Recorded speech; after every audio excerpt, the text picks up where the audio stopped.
Welcome everyone to the first episode of the RetConned podcast. My name is Sal, and with us we have Timmy and Roger, who good friends of mine going back years. Unfortunately, Mike and Rick were unable to attend today. We'll have a variety of topics, and first one I want to talk about was Comic Con. This year's Comic Con in San Diego was awesome. We did so much cool stuff, and more importantly, we saw some trailers for some of the upcoming films that have got our attention super hard. Suicide Squad.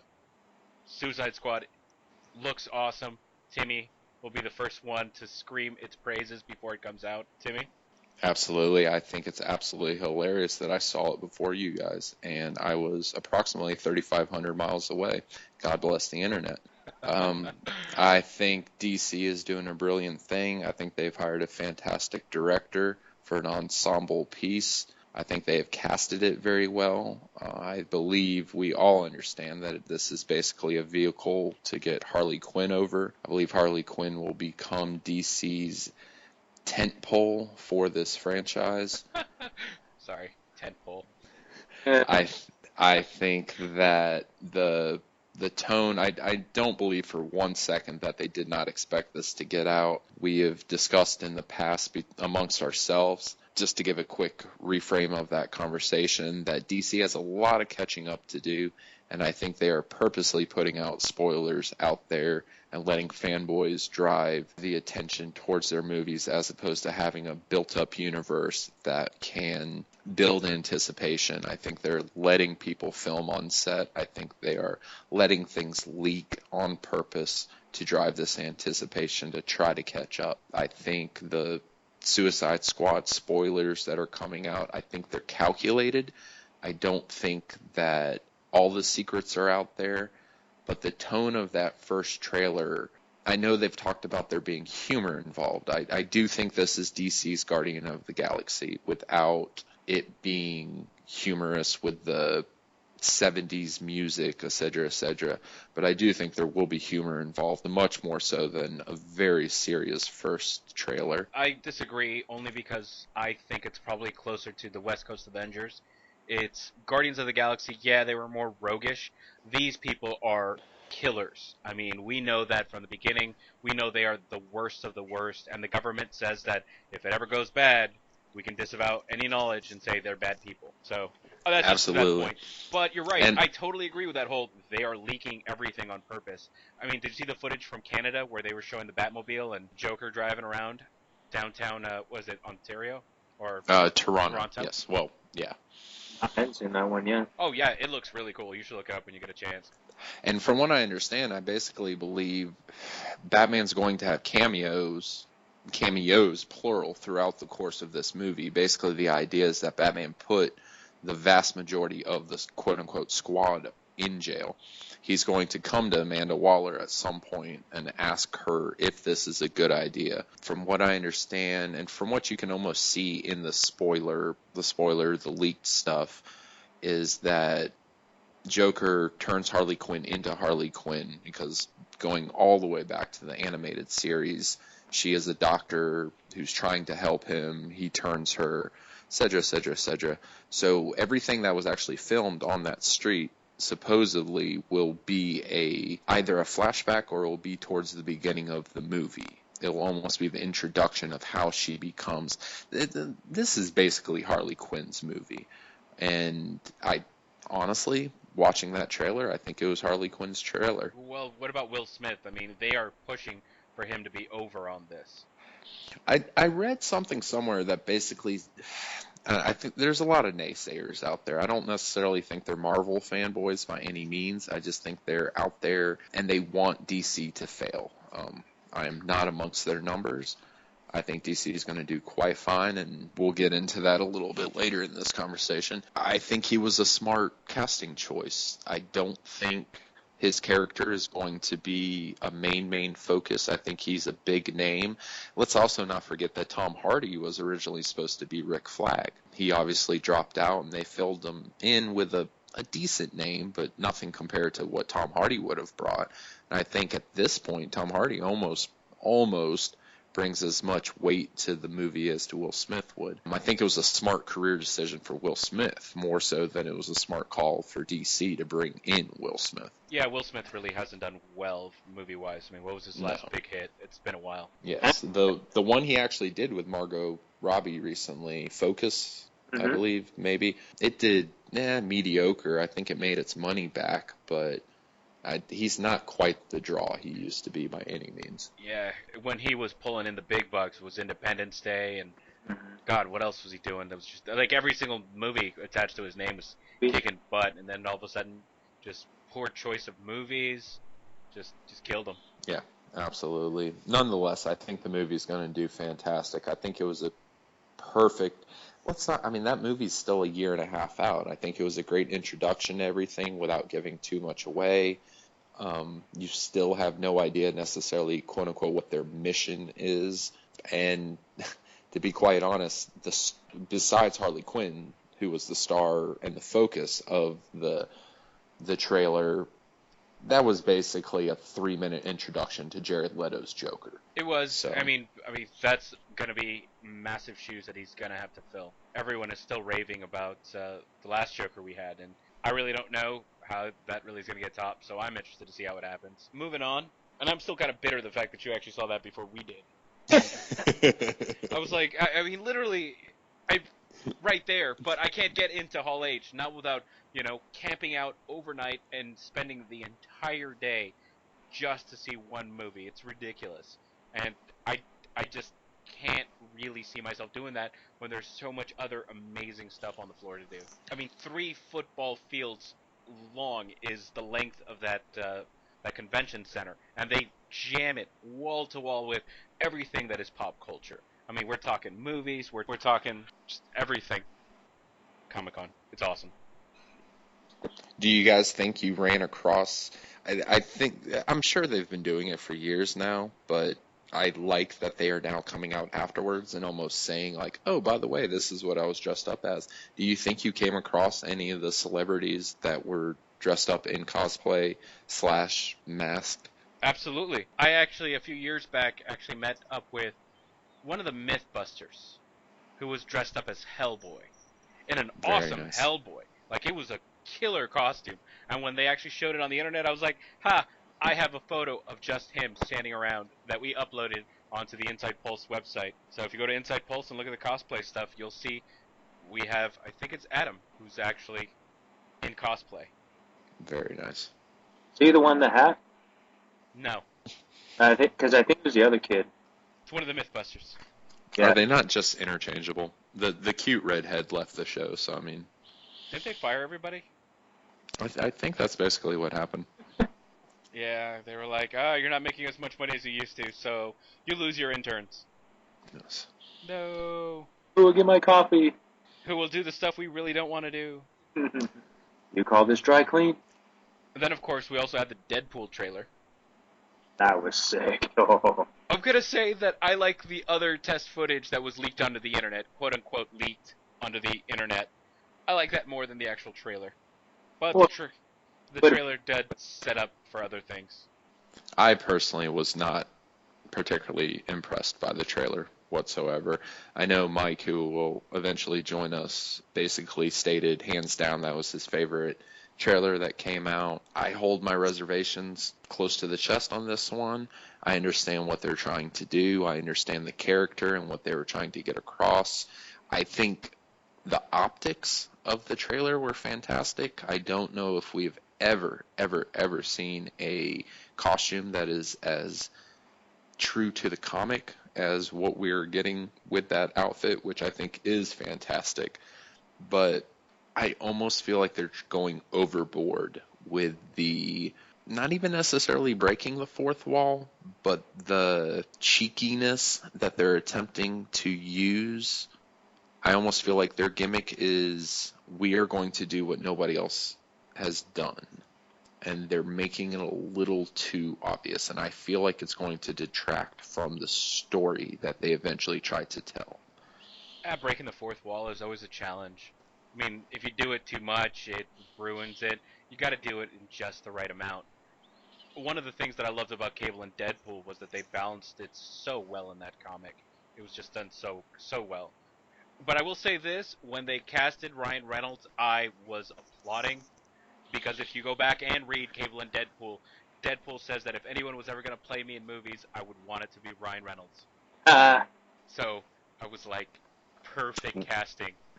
Did that comic come out before or after Oh, Wolverine Origins? way before that. Really? I mean, it was one of the first comics when they started doing the Cable and Deadpool run. Because Wolverine Origins may, and I'm sure eventually we will rank the worst and the best comic book movies, but that may be the worst comic book movie that anybody has ever put out. Okay, Origins, was that the one where he destroyed a toilet in the bathroom? Yes, because he all of a sudden figured out that his claws were made out of metal and not bone. Okay, I will say that I actually am a sucker for that movie. I like it. Oof. Yeah, I know, it's rough. Wolverine. And I will say this, it built itself up really well, and then just the final act, it just all over the Yes, place. you're 100%. It diarrheaed 100% all over itself, correct and I on was that. like, you had such a good build up, and then you did nothing with it. No. Ah.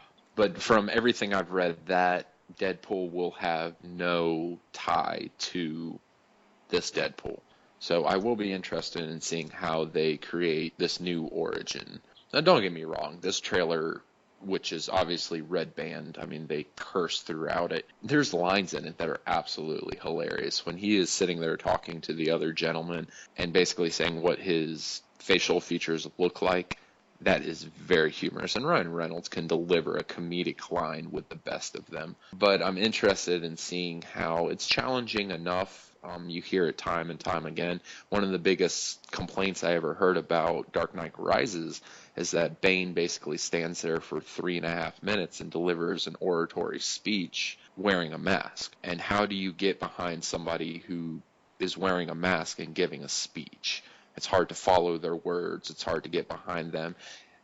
Are we going to be able to follow an entire movie that we don't get to see this gentleman's face as he talks, as he delivers these punchlines? Is his body language going to be able to deliver the punchlines, the funniness of his words? Well, that was the concern when they did V for Vendetta. Yes, you are absolutely correct. And that proved that you can still do an awesome movie and not be able to see the actor's face. So I will say that Ryan Reynolds has the experience. I'd go in cautiously optimistic. That's a good one. Yeah, that's a good one. I stole that one from Mike. Now, what I'm more interested in hearing about, being the Kevin Smith mark, is his panel, which I'm sure anybody who follows him on social media has heard about the tragic incident that J.J. Abrams basically laid at his feet. We were there. Did he recover as well as it sounded when I listened to the podcast? I think he spent more time bemoaning it Yeah. than anything else. And it really did suck because apparently the place was full and a lot of people were like, yeah, Kevin Smith's right after. And then J.J. Abrams said that whole, we're going to do a Star Wars concert for free outside for everybody, yay!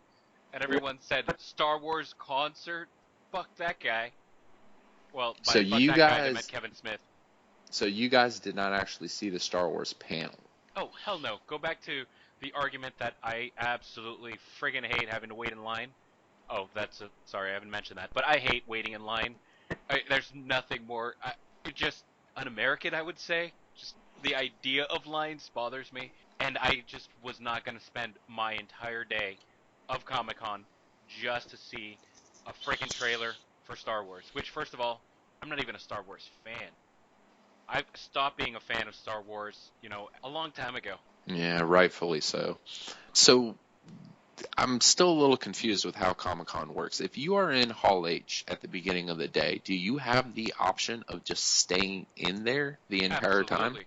Oh yeah, they don't clear the hall. So in between panels, if you wanted to stay for the next panel, you just stay there all day. And there are people who do that. So they will sit through panels that are absolutely horrible because, Studio XYZ says we crapped into a box and we're here to show you the trailer for that. They will sit there and, applaud politely as they show them shit in a box.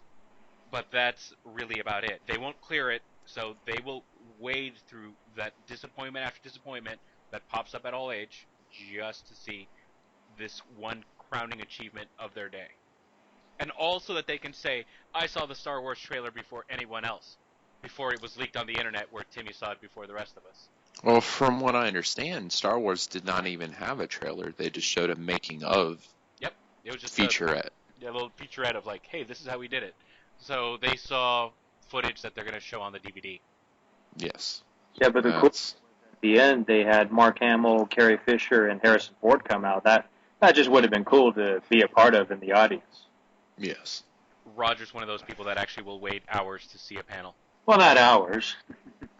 One or two, tops. 2 would be plural, sir. I am not wrong. Woo! But all in all, was Kevin Smith's panel, I know he brought out his daughter. He showed the trailer. Does the movie look good? That I don't know how, but that seems to be the one trailer that did not leak onto the internet whatsoever. Let me ask you, did you see Tusk? Did either of you see Tusk last year? Yes. No, I downloaded it though. It's one of those movies that I have to watch. Then Tim, you'll know what I mean when I say, and I'm cleaning it up here for the net, WTF. That was my review for, I mean, when I saw the Walrus outcome, all I could say was, what the F am I watching?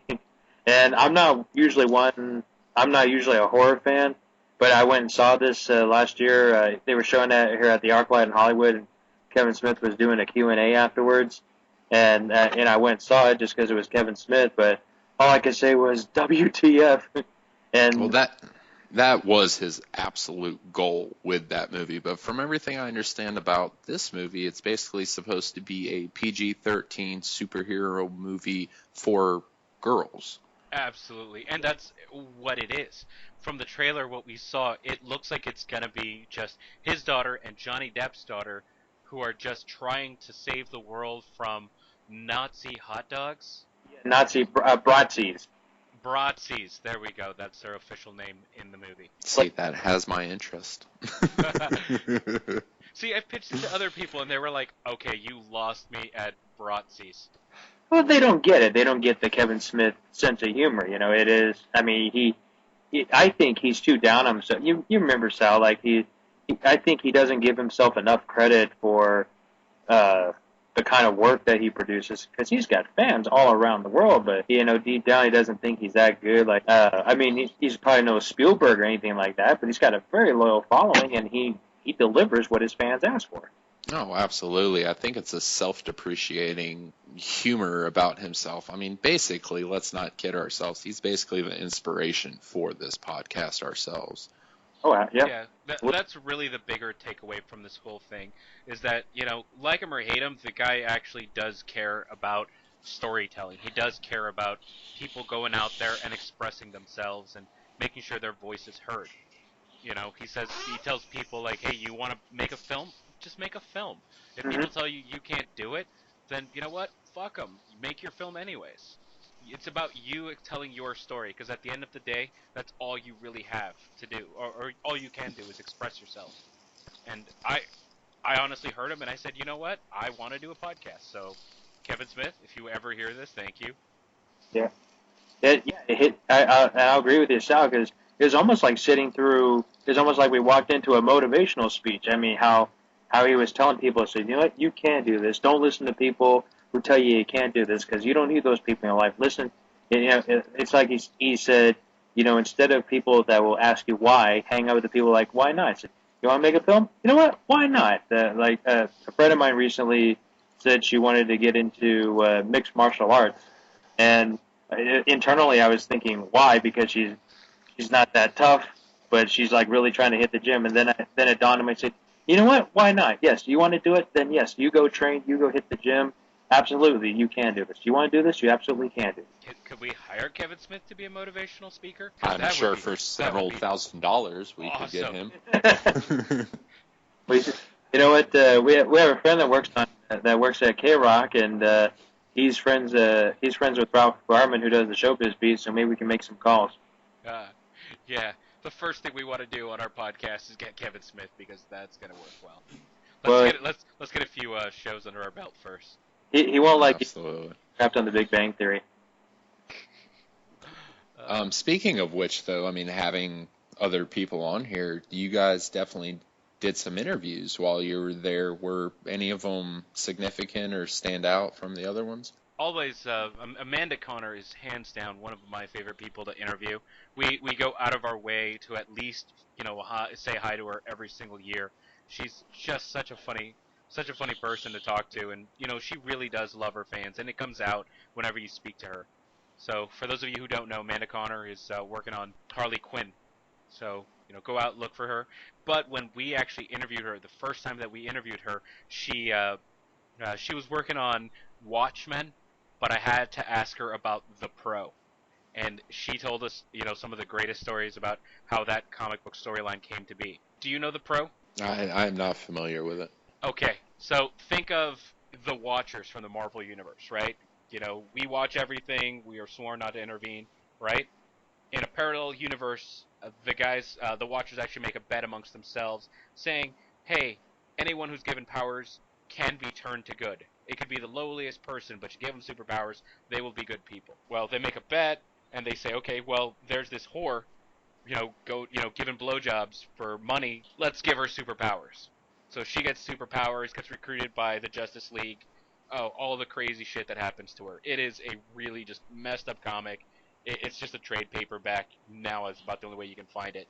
But it is hilarious. Talking to her about it, she was out partying with a bunch of other comic book writers, and they said, hey, what if this happened? And they literally hashed it out while getting super plastered in Germany. So she has awesome stories like that to tell anytime we talk to her. We actually even interviewed John Ficarra, the editor-in-chief for Mad Magazine. The guy, he's an older guy, but he is just funny as hell. We asked him, your magazine went from being a monthly magazine to a quarterly magazine. Can you tell us a little bit about that? And without skipping a beat, the guy just said, well, our fans told us our magazine is only funny like 1 out of every 3 magazines. So we decided, well, why not just publish that one magazine? Save ourselves a lot of money. And the guy's dead on. He was hilarious. I love that guy. Every single one of those interviews that we did is on the RetConned page, so you can check us out on our YouTube page if you want to take a look at those interviews. So that's some of the stuff that I really enjoyed. Is that shameless plug number 1? Shameless plug number 1, and I'm sure we will have many more as the weeks progress. Now, for those of you paying attention to the movies lately, we've got Ant-Man that just came out. Timmy hasn't seen it, so I will do my best to ruin it for him. Please do. I am not spoiler adverse by any means. Yeah, you are in the minority right now. It is an awesome film.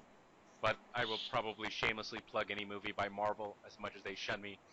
Yeah, I'm still a little irked by the fact they wouldn't let me interview anybody at Comic-Con. But their movies were awesome. Ant-Man, absolutely loved it. If you don't know, it's not the old Ant-Man, the original Ant-Man. We are now following Ant-Man number 2, who's actually the better one. Scott Lang.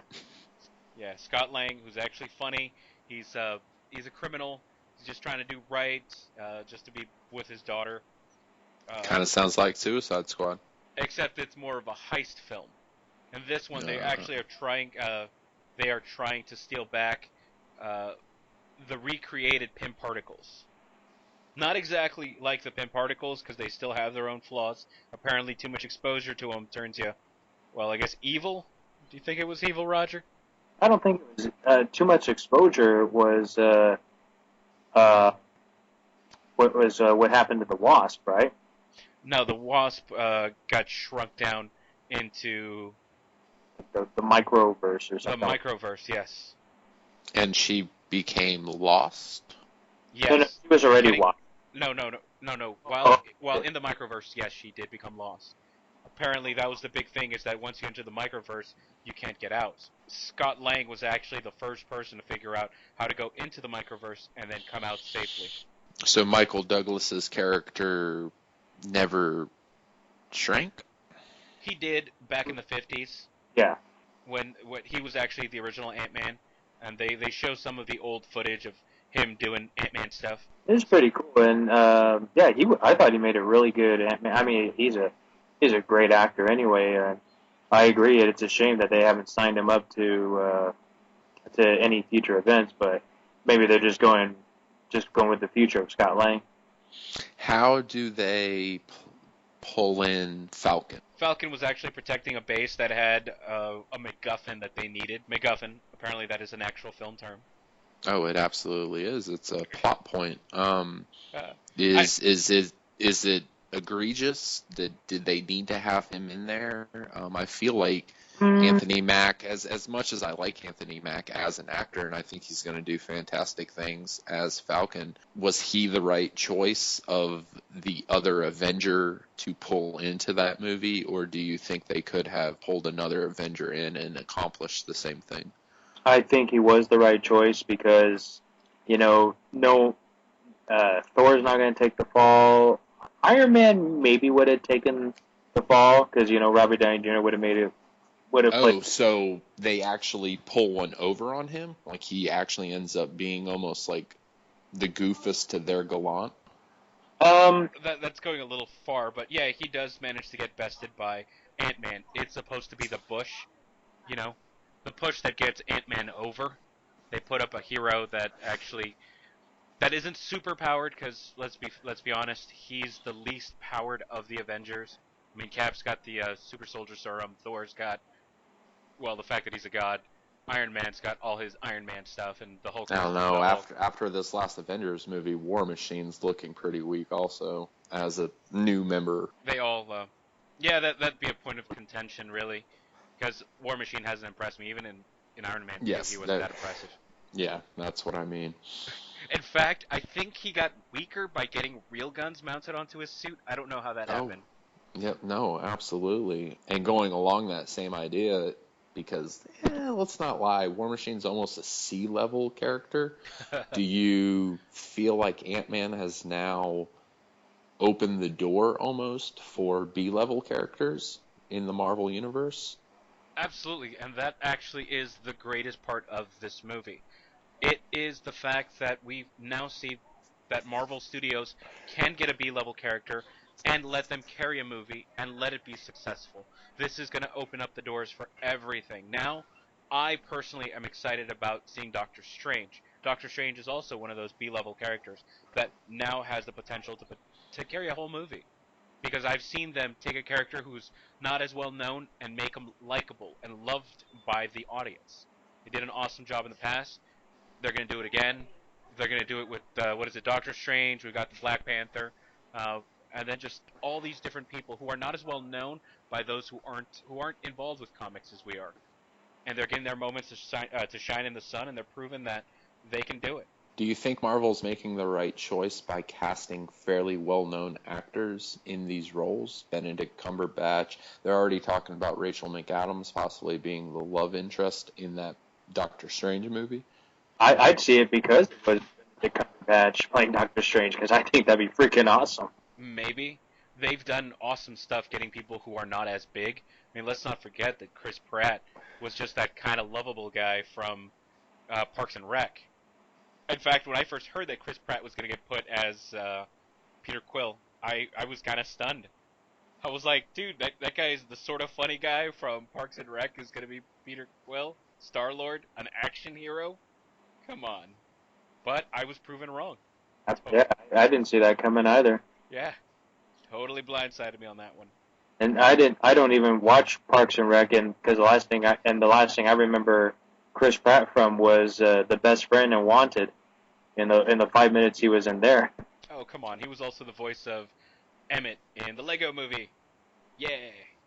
I meant an presence. That movie made a lot of money, though, don't forget. Yeah, it did. And Jurassic World.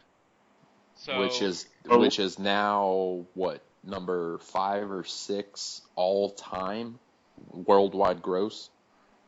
It is redonkulous. It absolutely is.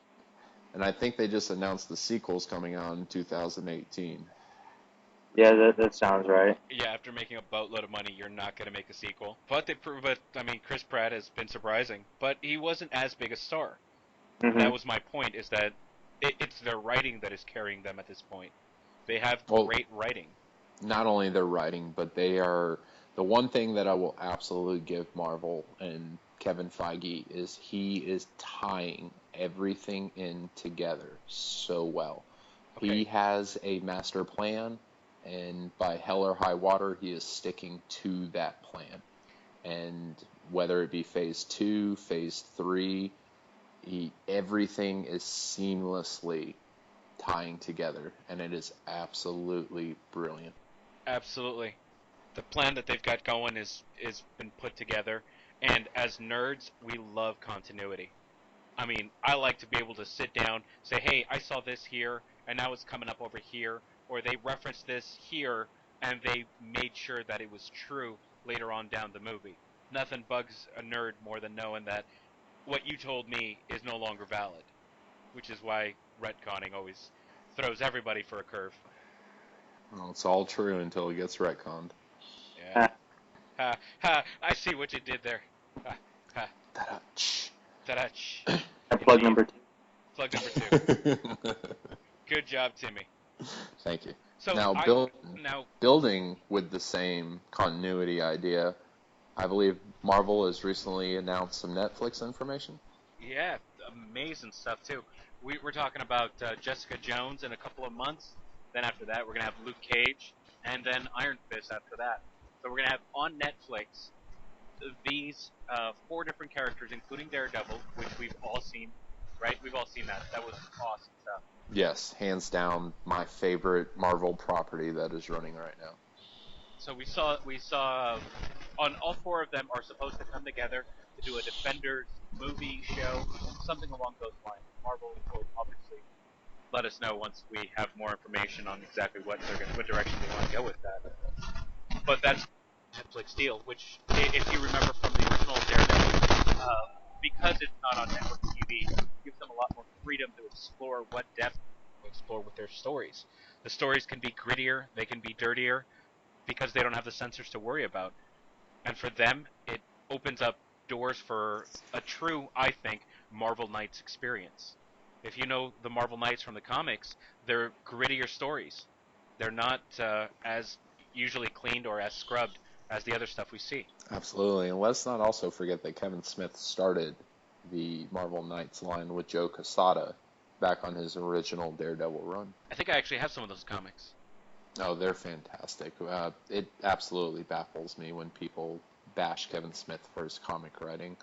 I think they pick and choose, especially his Batman run, they decide to pick on him with, but he's a decent comic writer. Yeah, he's a good writer all in all. I mean, it's a lot of talking heads. And I don't know if you've gone back to read any of the Golden Age comics that are all talking heads. It's hard. I've gotten spoiled by today's comics. All it is just big pictures. Oh, it used to take a lot, not as much anymore. I think one of the brilliant things that they're attempting to do with the, if we want to call them the Defender series, is the localized version of the superhero. We have the Avengers that are more worldwide, and they will go to, I forget the made-up country in Europe that they stole Scarlet Witch from. Whereas the Avengers are saving New York, there's the Hell Kitchen aspect also. I do think it was a brilliant, brilliant, brilliant touch in Daredevil where they describe the New York incident and constantly refer to it as that as opposed to the alien invasion, or they take it a step down and make it much more localized and human rather than, even the effects are more practical than the CGI that was seen in Avengers. And I think you're right there. It makes it more of a human story. You understand that when Daredevil gets his butt kicked, it's really going to hurt. And he feels it the next day. You see him limping or you see him with a black eye and you're like, he was out trying to help people and, that's the thanks he got. And how do we feel about possibly this second season being based around the Punisher? Got potential, obviously, because it's always baffled me that with all these action movies around, that there hasn't been a successful Punisher movie. The John Travolta, Thomas Jane one, that drew the storyline way out. It had some good action moments, but I think it focused too much on his character than it was, let's just have Punisher go in and kill everybody. which is what people want to see because that's what they believe in this guy. Absolutely, especially if they turn this season almost into an origin story where he can play Frank Castle for a few episodes and get turned into the Punisher. I think it will be a brilliant decision. It's that you actually have to do more to develop this character than show him on vacation with his family and then they're killed. You really have to build it up. I mean, I love video games, but I hate it when at the very beginning they tell you, oh, this is your girlfriend, your wife, whatever, you love her, and now we killed her. You're like, all right, there was no real connection. I didn't really feel like there was any motivation or any real drawing other than the fact that you told me that I was supposed to like this person. And I think having a whole season where you can kind of build up Frank Castle, the person, and then show him as, show that turn into the Punisher is going to be just an amazing turn to watch. I'm excited. I'll be honest. I really want to see the Punisher in Daredevil's universe that they've created. Oh, it'll be great, man. But ultimately, the big news, or the big question that we all want to talk about is bet that Timmy, Mike, and I, and it looks like Roger and Rick want to get in on this, where we bet Tim that Avengers will still have made more money by the time the dust settles between Batman versus Superman.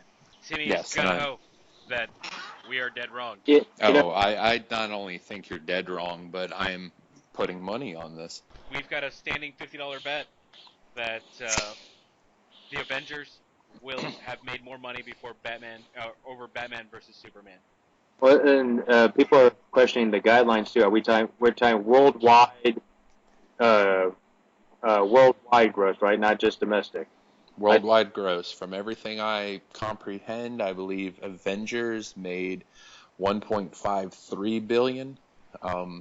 Avengers 2 made, I say, significantly less. I think it only made like 1.4, which is, yeah, I mean, I guess in the longer run. Only made 1.4 yes. billion. Yes. Just to feed a starving, and that's all. Oh my God. Absolutely. Where do we send our charity funds or charity money to? Can they live on that? I mean, somebody's living on that. But my theory behind this is that you take Batman, a character who has very, very recently shown the capability of producing $1 billion per movie with the Christopher Nolan run, and even Dark Knight Rises, which was a terrible, long-winded movie, still broke the $1 billion mark. Combine him with Superman, quite possibly the most well-known character throughout the course of the world as a superhero. Not the most profitable, but the most well-known. Mm-hmm. Put them in the same movie, pit them against each other, and you are talking $2 billion. That's not the bet. That's not the bet. The number 2 is not the bet. All I have to do is hit 1.6, and this movie will hit 1.6. I was a little doubtful at first, but then the more I thought about it, a couple of weeks ago, I said, you know what? It actually does have a lot of potential. And I was talking to Rick about it last week. Like, this is the, like you were saying earlier, this is DC's catch-up, and this is their throwing their hat into the ring about, for their next big superhero franchise. Oh, they're not just throwing their hat. They are throwing their hat. They are throwing their pants. They are throwing their shoes. They have to do the exact opposite of what Marvel did. Marvel did a brilliant thing with Iron Man to start off with. They put a very improvised movie out there, and then at the very tail ass end of it, they put Samuel Jackson in there. And Samuel Jackson was in there for about 90 seconds and dropped one word: Avengers. And it set up this entire universe. And they were able to, over the course of several movies, build a universe up into Avengers. All those movies individually. Captain America, it did all right. Now, Captain America First Avenger is actually probably my favorite Marvel movie. I think it captured the tone of that character better than any other Marvel movie.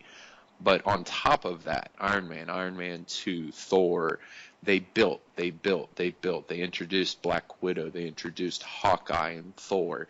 They built. And into Avengers, So after several movies that grossed, I don't know, $300-400 domestically, 5, 6, 7 worldwide, they built into a movie that got to 1.5. DC has no time. No time. There's a saturation point that is quickly approaching, and they have to beat that point. So they are putting everything they have into this one movie. There's going to be cameos in this movie that nobody sees coming. I have no doubt that Joker's popping up at some point, probably killing a Robin or two. Lex Luthor's showing up. There's rumors of Doomsday. There's even small spoilers out there. Again, Roger, spoilers. That there's going to be video cam footage of Flash and Aquaman. I would not even doubt, and I have not even heard anything along these lines, but I would not doubt that Green Lantern pops up at some point. They are putting everything they have into this movie. This movie is basically a prequel to Justice League, their Avengers movie. It's everything they have. If this movie fails, their entire House of Cards fails. It's not going to fail. It will beat Avengers, no doubt in my mind. It's going to have to go back to the writing, Timmy. And I think that the Marvel studio has proven that they can do awesome writing, great stories, and they build on each other so well. It's brand recognition. All these parents took their kids to go see this movie because they understood what they were going to get. It was a movie that the kids could enjoy, and they knew that they would enjoy it as well. And I think that's what Marvel has going for it. DC is setting a very heavy-handed tone, and if it's going to be a heavy-handed movie, who's going to want to take their kids to it? Oh, I absolutely agree with that. It's the only thing that scares me is that Disney. I have a young 8-year-old daughter. I watch a lot of Disney, and I actually have a Stockholm syndrome going on where sometimes when she leaves the room or she leaves the house, I still find myself watching these shows. And in the middle of Dog with the Blog, you catch an Avengers commercial. They are definitely pulling the kids in. DC has no tolerance for kids, it seems. Don't get me wrong, Batman's going to end up on a bag of Doritos. Superman's going to end up in the toy aisle, no doubt. But sit your mother down. Sit my mother down. Ask her, who is Hawkeye? Ask your father, Dad, what can you tell me about Black Widow? Not a whole lot. Sit those same individuals down and say, what do you know about Batman? What do you know about Superman? Yeah, but there's the demographic that's going to go see that movie anyways. Oh, it absolutely. My mother will go see Batman versus Superman. Not because she likes comics, but did she go see the last Batman movie? Versus Superman, yes. She saw Christopher Nolan's movies simply because of, and honestly because of Heath Ledger's performance and the build that became. And this was 2007, before Twitter was big, before the social media craze that created this. She knows Ben Affleck. She knows Batman. She knows Superman. She will be sitting there on a Friday night with nothing to do, and she will drop $12 to go see this movie.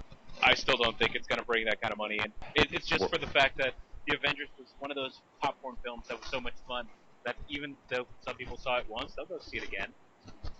I got a feeling that if the Batman, Superman film is as heavy-handed as it feels like, you might get people's money once, but you're not going to get more than that.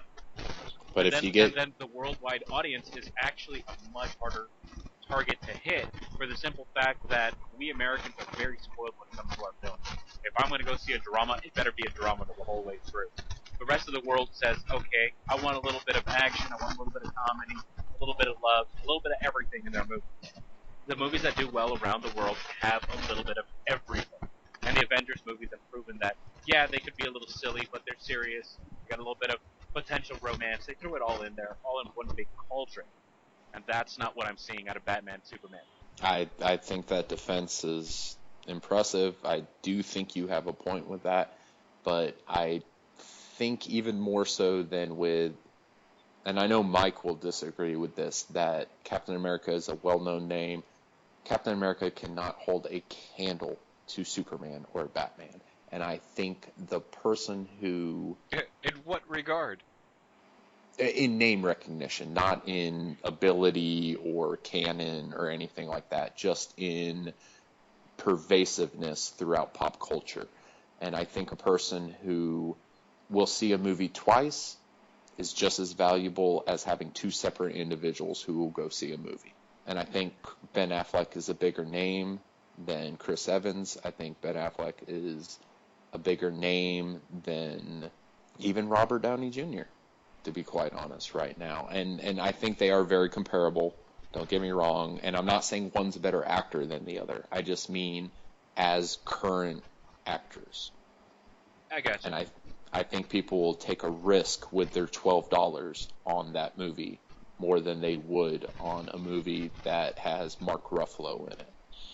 All I'm saying, Timmy, is that at the end of this, I'm going to use your $50 to buy you a banner that says, "I told you so." Well, I'm not going to lie. I'm probably just going to drink your money away, but I'll be thinking about you with every sip, sir. That banner's just going to be so awesome. It's probably going to cost more than $50, but it's going to be worth it. Yeah. I actually want you to take a photo of it hanging over your bed so you can see it every night. Let's all pitch in together. Just get a neon sign. Yeah, oh, we get a neon sign. That I would keep, and I would keep it glowing for a long time to come. Now, if I'm not mistaken, I think we also have a side bet about, I think Mike and I do, with Suicide Squad, and Iron Man 3 was the very arbitrary movie that we chose, which I was a little shocked by. It actually made over $1 billion worldwide gross. And I do believe Suicide Squad is going to make over $1 billion worldwide. How much money did Iron Man 3 make in China? Specifically in the Mandarin districts or provinces. It's just because I know that they dropped, because if you remember, that movie did take place partly in China, and they actually edited for Chinese audiences, if I'm not mistaken, to have more scenes in China. Yes, let's not also forget that the last Transformers movie did the exact same thing, which I tried to recently watch on Netflix and made it about halfway through, and oof, that movie is rough. Okay, the first, like, 3/4 of that movie, I could completely do without. I could. It's just that when the explosions start at the end, I'm like, oh, this is awesome. Why don't you just make a freaking movie with just explosions and dinosaur T-Rexes? That movie so affected me personally. I'm having a hard time watching Frasier now, which is one of my favorite sitcoms of all time. We will eventually talk about Michael Bay, but oh goodness. I've told Roger my theory. I think Michael Bay speaks in the language of explosions, and we just haven't figured it out yet. Oh, like he's on a different plane than the rest of us, or just a... Like he's got a message for the world, and it's hidden in his explosions. Oh, that's some hieroglyphic nonsense. Maybe it's Morse code. We gotta study that. One boom and then two booms. Okay, I think that's it. Has anybody tried to watch Pearl Harbor in reverse? Once was enough. Once going through in the theater was enough for me. Oh, you watched it in theaters? Oof. In the theater, I was dating this chick at the time. It was a movie that came out. The first date I ever went on was to see Save It Private Ryan. That was rough. That was rough. Yeah, I imagine. Yes, that was not the tone I wanted to set for that relationship. I had a love story. Yours is just straight up killing Nazis. That's like me taking a chick to go see Inglourious Basterds, which would be great for me, but I don't think she'd enjoy it. It was very borderline Seinfeld, Schindler's List. Ah. Well, that's a lot of stuff to think about, and we've got a lot more stuff we got to talk about, but we're out of time. So, to everyone listening in, thank you. We appreciate you. Remember to subscribe, and remember, it's all true until we get RetConned. Night, everybody. Bye-bye. Yeah.